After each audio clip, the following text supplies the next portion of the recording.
The Houston Texans headed into the bye week with 2 consecutive wins. Took care of the Tennessee Titans last week and handled their business in Baltimore 44-10.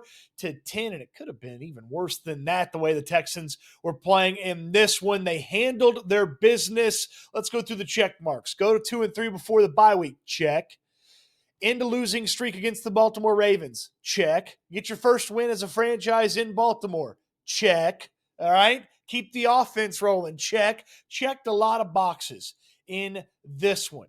Took care of the Ravens in a situation where they should have taken care of the Ravens. That's my first of the 4 big takeaways that we have for this one. First big takeaway is did what they were supposed to do. Okay, this is a depleted, beaten down, bad Ravens football team with all the injuries and all the players out. They weren't playing particularly good football with all the good players that missed this game, so you knew there was a chance they were going to play bad football without all of those players. There have been time and time and time again where this Texans team, even under DeMeco Ryans with C.J. Stroud at quarterback, have gone into games, had a clear advantage or should have been the better team in that matchup, and just kind of sometimes it's throw up on themselves. Sometimes it's getting their own way. The only way this game was going to be close was if the Houston Texans helped the Baltimore Ravens beat the Houston Texans. How many times did that crap happen last year for the Texans? Well, it didn't happen in this one. The offense, right off the jump, took care of their business, carried over some of that momentum from the end of the game against the Tennessee Titans and put points on the board. The defense, they bowed up, forced a field goal, then they were off to the races at that point. They started putting pressure on Cooper Rush, made it tough for Derrick Henry to get going. He took some thumps today, including one from Jalen Petrie, and then the offense stayed with it. The offense took care of their business.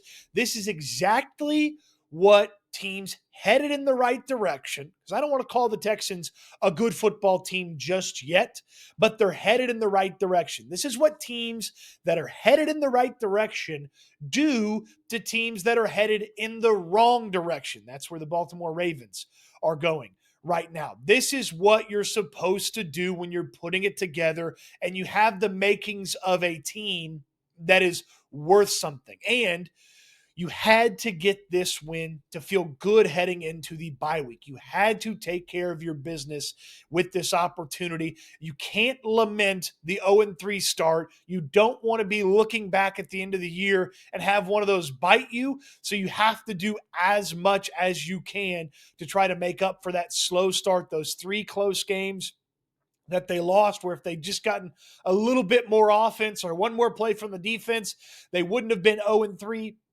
to start the year. Well, they were 0-3, and they've done a good job of pulling themselves up from their bootstrap, refocusing, dialing in, getting these 2 wins that they needed to get before the bye week, and they have an opportunity to build on it. We said this after the Titans game. Nothing you do against Tennessee matters if you don't build on it. Well, now they've got 2 performances. They've got to build on that.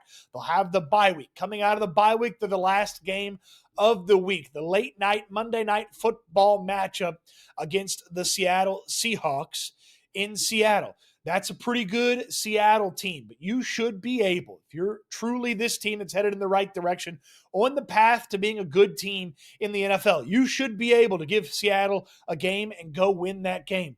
That would then get you 3 wins in a row. That would then get you to 500 with 3 straight home games coming to NRG Stadium. An opportunity, again, to build on this. Your building opportunity didn't matter if you didn't handle your business, and that's exactly what the team did in this one. They handled their business in Baltimore, checked a bunch of the boxes that they needed to check, and they head into the bye week with a big smile and an opportunity to build on it. Big takeaway number 2, how could we not start with the offense? Man, it was really, really good, led by 2023 C.J. Stroud.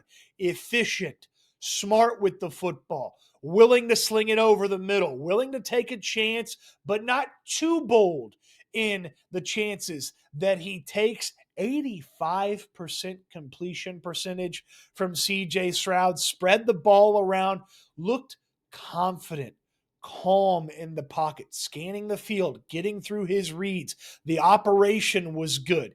He only had a handful of incompletes. One of them was a play that he kind of dirted because nobody was open. Nick Chubb dropped another one. It was an incredible day from CJ Stroud. Excellent operation from the quarterback. Stood in there, handled any of the pressure that popped up, extended a play when he needed to, had the big run, lulled everybody to sleep with those conversations about his athleticism dripping away. Oh, I'm not as good as high school CJ. Yeah, well, he looked like high school CJ scrambling for that big run to get the Texans into the red zone. And then the offense overcoming one of their mistakes to put themselves in the end zone, to not have that drive where they had the offensive pass interference in the end zone turn into a field goal was excellent by this team. So many times over the past 4 weeks, the start of the season, that would have ended up with Kaimi Fairbairn trotting out onto the field and kicking a field goal. Instead, the Texans made it a little bit more manageable with a short pass,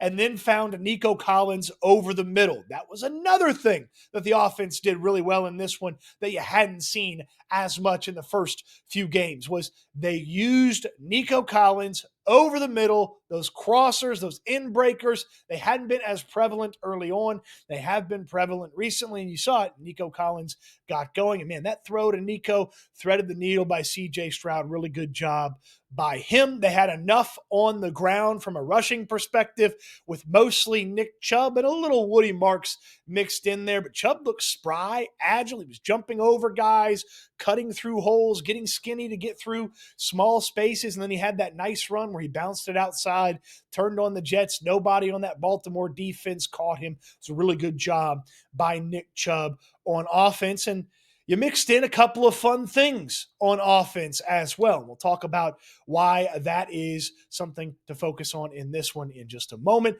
One thing I didn't love about this offense, while there's lots of praise for the offense, still a few too many unblocked rushers getting in there. I don't know if that's a coaching point. I don't know if that's somebody just missed something, or just sometimes they send too many guys, but still a handful of unblocked rushers that were there, a little too much in this one. So just try to clean that up a little bit more. But there were some really nice protection moments. I think one of the best ones was, and it might have had the Ravens close to kind of give up territory there, but when CJ Stroud had all day to kind of survey the field and wait for the long developing Christian Kirk route to open up, and then he hit Kirk for the big play. Christian Kirk, mad he got tackled on that one, but it did set up the Texans to get a touchdown. Jalen Noel gets his first touchdown for the Texans. Xavier Hutchinson, gets 2 touchdowns, including his first touchdown for the Texans. One of those was a back shoulder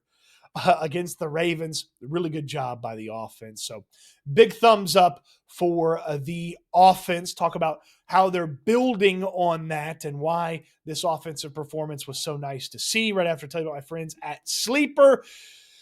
No Woody Marks meant no Sleeper daily fantasy wins for us this week, but I feel like we're close to putting in some winners. Daily fantasy with Sleeper is the best. Listen to this deal you're getting when you use my link in the description down below and use my code Stoots, STOOTS, when you sign up for the very first time. You're going to get a deposit match up to $100, meaning if you put in 100, you're going to get 100 bonus dollars to play with. If you put in 50, you get 50 bonus dollars to play with. You can go through and make your daily fantasy picks, put your entries together, and find yourself with an opportunity to multiply your entry fee, sometimes up to 100 times what your entry fee is. Sleeper is so much fun with daily fantasy. So you get the deposit match, but also when you use my code Stoots, STOOTS, you're going to get a free $20 entry fee. Right there, just free $20 entry fee, no deposit required. When you sign up for the first time, use my code Stoots, STOOTS. Terms, conditions do apply. Check out Sleeper's terms and conditions, operational over 25 states. You're going to get a free $20 entry, no deposit required. So play that first free $20, then deposit what you'd like on that first deposit. Up to $100, you're going to get a deposit match with my friends at Sleeper. Appreciate them for sponsoring this video. I'll get to the defense last because they deserve a lot of credit, but the usefulness and the multipleness of everybody in this offense was really good to see. This wasn't CJ Stroud and Nico Collins put the entire offense on their back and made it happen. This was CJ Stroud totally in tune, using everything that this offense had to be able to move the football. They ran the ball with Nick Chubb. They ran the ball with Woody Marks. They ran the ball with CJ Stroud. They even ran the ball with British Brooks on a couple of well-timed, well-placed fullback dives. Great job by Nick Caley calling those, and to use British Brooks in those situations was fantastic, and he almost broke one of those for a touchdown. They threw it to a bunch of different receivers. They threw it to Nico Collins and Xavier Hutchinson, and Jaden Higgins had some really nice plays in this one, though he didn't score a touchdown. They threw it to Jalen Knoll in the red zone for the score. They threw it to the backs, and then they threw it a lot to Dalton Schultz, who had a fantastic game, sat down in the zones of the Baltimore defense, and most of Schultz's receptions went for first downs, and one of them that didn't go for a first down went for 9 yards when the Texans needed 10 yards. So Schultz with a really productive day. Good job by Nick Caley. He took some of those things that worked against the Tennessee Titans, was able to bring them over into this game and expand on them. He said it this week. I asked him about 2nd and 33 and their willingness to take a little bit more of a chance when they've got 2nd and long and 3rd and long. And he said, look, you want to stay out of that because ultimately when you have early down success, you access more of your playbook. And well, when you access more of your playbook, you access more of your roster as well. And that's exactly what the Texans did in this one. They accessed that roster, used a ton of players to get this impressive performance in the books and take care of the Baltimore Ravens. Really good job by the offense, by Nick Caley, the Houston Texans, to get this thing done. Kudos to the offense for taking care of their business. And now we flip it over to the defense, who had a little bit easier job than the offense, kind of, sort of. No Lamar Jackson in this one, but they were ready for the increased Derrick Henry presence. They were hitting Henry early and often, not allowing the big running back to get going. That was something that D'Amico Ryans had mentioned. That was something that Will Anderson mentioned. That was something that Azeez Al-Shire mentioned. They had to hit Derrick Henry early and often to keep him from building momentum and turning into that locomotive that can change a play and change a game with a big rush. They never let him get going. I know that the Ravens moved the ball a little bit on that first drive play here and there, but the Texans put the clamps on. They eventually started putting pressure on Cooper Rush off the edge. You saw Tim Settle in there a little bit. Mario Edwards Jr., after being a box score anonymous contributor for a couple of weeks, got in there with some nice contributions. And how could we not mention Jalen Petrie coming out of halftime, reads the Cooper Rush like a book, dives in front of Derrick Henry and rips down that interception to really get things going. In the second half, he has the right place, right time, good hit, lucky interception as Mark Andrews couldn't corral a pass that hit him, and Petrie comes down with that one. Kudos to Kamari Lassiter for getting the one late, but the Texans never let the Ravens really build any hope in this one on offense. Cooper Rush, he had a couple of nice throws early, but then the Texans were putting the clamps on. They were much tougher on Cooper Rush and the Ravens offense. Yeah, Derek Stingley slipped and Zay Flowers had a nice play, and the Ravens were able to put a touchdown on the board. That's fine. You don't worry too much about that one. Derek Stingley's going to think about that one for a while. He's not going to make that mistake a lot of times. That's a one-off.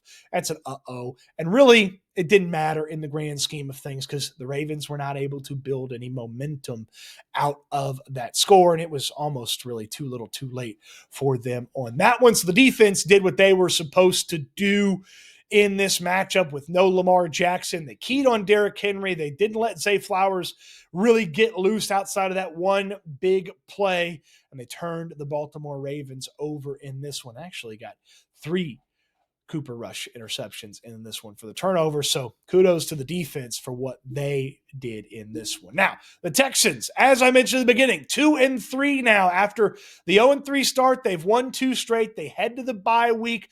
The Seattle Seahawks hosting them on Monday Night Football in Seattle for the Texans' first game out of the bye. You take care of business there. You're back to 500, 3 straight home games, then some AFC South trip to Tennessee at the end of that homestand. You kind of see the light at the end of the tunnel. Where the light felt like the train after 3 weeks, you now see the light at the end of the tunnel. You can get out of the light. You get out of the tunnel through the light, see the daylight, get to 3-3, build on that, get over 500. You start to head in the right direction here.